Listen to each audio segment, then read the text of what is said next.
Hi, welcome to the Science Museum. My name's Sam, and today we're looking at condensation, when gases become liquids.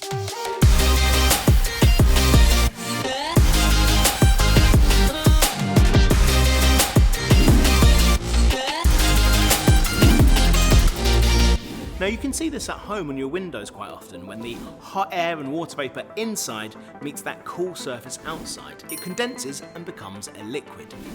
My friend Alexandra has a bucket of water, and on the surface of that it's evaporating. It's becoming a gas. It's happening quite slowly. We're going to add some liquid nitrogen, which is minus 196 degrees Celsius.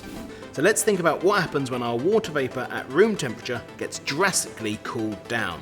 Take it away, Alexandra. Whoa, so here you can see a cloud in a bucket.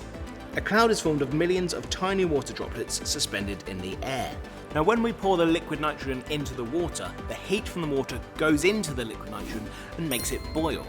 And that gas that comes off is so cold, it condenses the water vapour in the air and they form tiny droplets of water. And we see this suspended in the air as a cloud.